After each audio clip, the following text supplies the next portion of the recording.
ফজরের 2 রাকাত সুন্নাতের কত দাম আল্লাহর নবী বলেছেন রাকাতাল ফজর খায়রুম মিনাদ দুনিয়া ওয়া মা ফিহা সারা পৃথিবীর বুকে আসমানের নিচে জমিনের উপরে সমস্ত যা কিছু আছে সকলের চাইতে দাম হলো ফজরের 2 রাকাত সুন্নাতের দাম। একজন হাজী সাহেব তাহাজ্জুদ আদায় করলো, ফজরের সালাতের আগে সুন্নাত আদায় করলো, ফজরের সালাত জামাতের সঙ্গে আদায় করলো। এবার যখন ওই হাজী সাহেব এতগুলো ইবাদত কেন করলো, তাহলে তাকে যদি জিজ্ঞাসা করা হয় সে বলল আমি জাহান্নাম থেকে বাঁচার জন্য এতগুলো আমল করলাম। ওই মানুষটা যখন বাড়িতে চলে যায় তখন একবার মুখ খুলে তার ছেলে মেয়েদেরকে তার আহাল পরিবারকে একবার বলল না আব্দুল্লাহ আব্দুল সত্তার বেটা ওঠ সালাত আদায় কর। সে নিজে জাহান্নাম থেকে বাঁচার জন্য সালাত আদায় করলো, কিন্তু তার আহাল পরিবারকে পশ্চিম কালো একবার বলল না।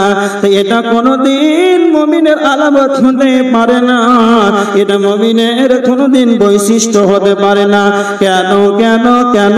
আল্লাহর নবী সাল্লাল্লাহু আলাইহি ওয়াসাল্লাম বলেছেন আলা কুল্লুকুম রাঈন ওয়া কুল্লুকুম মাসউলুন আন রাইয়াতিহি। প্রত্যেকেই নিজ নিজ হলো দায়িত্বশীল। কাল কিয়ামতের ময়দানে প্রত্যেকটা দায়িত্ব সম্পর্কে আল্লাহর বিচারের কাঠগড়ায় জিজ্ঞাসিত করা হবে।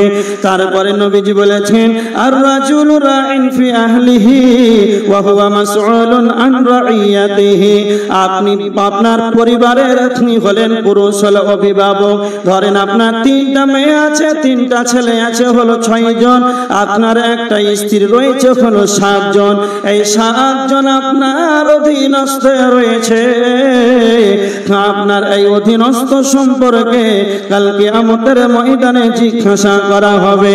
আপনার ছেলে মেয়েদের সম্পর্কে, আপনার নিজের বিবি স্ত্রী সম্পর্কে, এক কথায় আপনি আপনার আহাল পরিবারের অভিভাবক, আপনাকে কিয়ামতের ময়দানে জিজ্ঞাসা করা হবে। এবার আপনি নিজে জাহান্নাম থেকে বাঁচার জন্য তাহাজ্জুদের সালাত আদায় করলেন, এতগুলো ইবাদত করলেন, কিন্তু একবার পশ্চিম কালো মুখ খুলে আপনি আপনার আহাল পরিবারকে বললেন না। এটা কোনোদিন মুমিনের বৈশিষ্ট্য হতে পারে না, এটা কোনোদিন মুমিনের বৈশিষ্ট্য হতে পারে না। মুমিন নিজে বাঁচবে এবং তার আহাল পরিবারকে জাহান্নাম থেকে বাঁচাবে। কেমন? এটা হচ্ছে একটা মুমিনের বৈশিষ্ট্য। এবার দেখেন আর কে মুমিন হবে? সবচাইতে চালাক ইমানদার কে? আবু দাউদ ইবনে মাজাহ শরীফের হাদিস 4259 নম্বর হাদিস। আনসারীদের এক ব্যক্তি আল্লাহ রাসূলের কাছে এসে প্রশ্ন করলেন আল্লাহর নবী আইয়ুল মুমিনিনা আফজাল, সবচাইতে উত্তম মুমিন কে? তখন আল্লাহর নবী বললেন সবচাইতে উত্তম মুমিন হচ্ছেন আহসানুহুম খুলুকান, যার চরিত্র ভালো। তারপরে নবীজিকে আবার 3 নম্বর প্রশ্ন করলেন আল্লাহর নবী আপনি বলেন সবচাইতে বুদ্ধিমান মুমিন কে, সবচাইতে চালাক ইমানদার কে?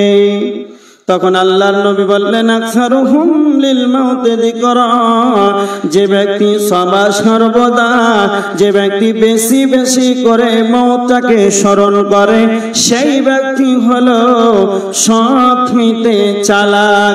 2 নম্বর নবীজি বললেন ওই ব্যক্তি সবচাইতে চালাক দুনিয়ার বেঁচে থাকাকালীন জীবদ্দশায় আখিরাতের জন্য আমলগুলোকে অগ্রিম পাঠিয়ে দেয়। জলসার মাহফিলে আজকে দান খয়রাতের মাধ্যমে, যতগুলো ইবাদতের মাধ্যমে, বেশি বেশি দানের মাধ্যমে জীবদ্দশায় বেঁচে থাকাকালীন আখিরাতের জন্য আমলগুলোকে অগ্রিম পাঠিয়ে দেবে, সেই ব্যক্তি হলো সবচাইতে চালাক। তারপরে নবীজি বলছেন যে মওতকে বেশি বেশি করে স্মরণ করবে, সেই ব্যক্তি হলো সবচাইতে চালাক। কেন কেন? মওতকে স্মরণ করলে কি লাভ হবে? হবে। আল্লাহর নবী কেন মওত স্মরণ করার কথা বলেছেন? তিরমিজি শরীফের 2307 নম্বর হাদিস আল্লাহর নবী বলেছেন, হযরতে আবু হুরায়রা রাদিয়াল্লাহু তাআলা আনহু বর্ণনা করেছেন, আল্লাহর নবী বলেছেন, আকসিরু যিকরা, তোমরা বেশি বেশি করে স্মরণ করো, ইয়ানিল মওত, মওতটাকে তোমরা বেশি বেশি করে স্মরণ করো। আল্লাহর নবী কেন মওতটাকে স্মরণ করার কথা বলেছেন? বেশি বেশি করে মওতটাকে স্মরণ করলে কি লাভ হবে?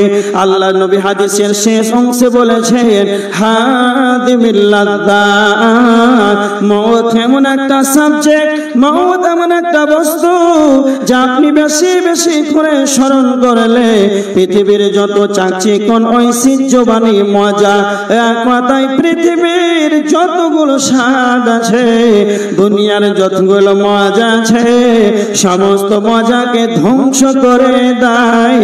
সেটাই হলো মওত। যখন আপনি বেশি করে মরণটাকে স্মরণ করবেন, তখন দুনিয়ার সমস্ত মজা আপনার কাছে হারিয়ে যাবে। তখন আপনি নিজে আল্লাহর ইবাদত বেশি নিয়োজিত হতে পারবেন।